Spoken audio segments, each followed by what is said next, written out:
we've reached the retail-oriented finale of earnings season, with a ton of them reporting last week and a flood of retailers reporting tomorrow. It's worth taking a closer look at what's really going on here. At this point in November, most stores have a very good idea of how the holiday season is going, and the holidays are the most important time of year for this industry. And last week was all about what we call front-seat, back-seat action, with many of the most hated companies seeing their stocks roar in response to better-than-feared BTF numbers, while some of the most beloved retail stocks sold off hard because expectations were too high. It started on Tuesday when Home Depot, a company that was almost universally hated by the analysts because of sky-high mortgage rates, delivered better-than-expected results, a nice top and bottom-line beat, with management leaving the midpoint of their full-year forecast unchanged. Granted, the estimates had already come down substantially the weeks before the quarter, but it was good enough to send the stock up more than 5% in a single session. Nice. On Wednesday morning, another despised retailer, Target, beat the estimates across the board, including a massive earnings blowout thanks to better-than-expected expense control and inventory management. That's how that stock shot up 17.75% last Wednesday. We all thought Target couldn't compete in this difficult environment, but they totally changed the narrative here. On the other hand, Cramer fave TJX had been one of the few retail stocks that was still working, one reason why we own it for the charitable trust. But when they reported on Wednesday, the stock sunk 3.3%. Even though the off-price retailer delivered better than expected results for the third quarter, TJX gave conservative guidance for the fourth quarter. They slightly lowered their earnings forecast. Not a huge deal in the scheme of things, but the stock sold off because many shareholders expected things to be perfect. You know what? I say, what a terrific buying opportunity given to us by this excellent but incredibly conservative company, and that's what we told members of the investing club. We got more front-seat back action on Thursday when Macy shot the lights out. Going into last week, the stock was down 47% year to date. Even though the results were not great in absolute terms, Macy's beat expectations on every major line item, and that includes a monster earnings beat. Like Target, Macy's finally got its inventory situation under control, meaning they won't have to discount their merchandise like crazy to get it all out of the store. Good position going into the holidays, hence why the stock jumped 5.7% in response to the quarter after roaring earlier in the week thanks to the pin action from the rest of retail. I think the stock's absurdly low here, and I'm looking for the incoming CEO, Tony Spring, to give us more Bloomies with Blue Mercury with fewer Macy's locations, unless they can help Macy's.com like Williams-Sonoma does for that fabulous chain. At the same time, Walmart, another one of the few retailers that was up for the year going into last week, actually did disappoint. I think the results were just fine, but management only slightly raised their full-year earnings outlook. In the end, Walmart did nothing wrong, like TJX. It's just the expectations got too high, so a perfectly good quarter was seen as a devastating miss. And that's why the stock sold off more than 8% last Thursday. Harsh.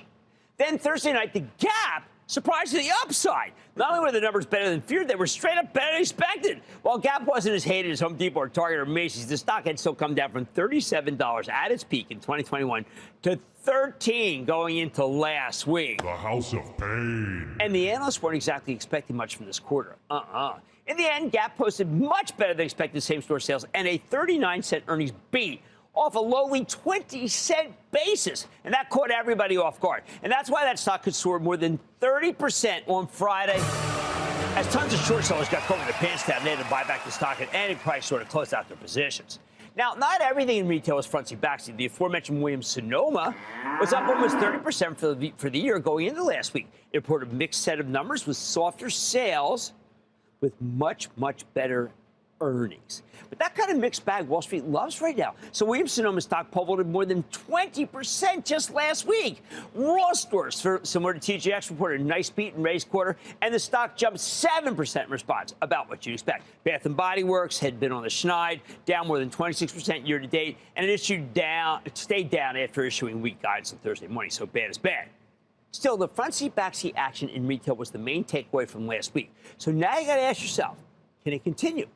I say depends. I don't think it makes sense to give up on high-quality retailers like TJX, which, again, I told you to buy, and Walmart, both of which reported strong quarters with conservative guidance.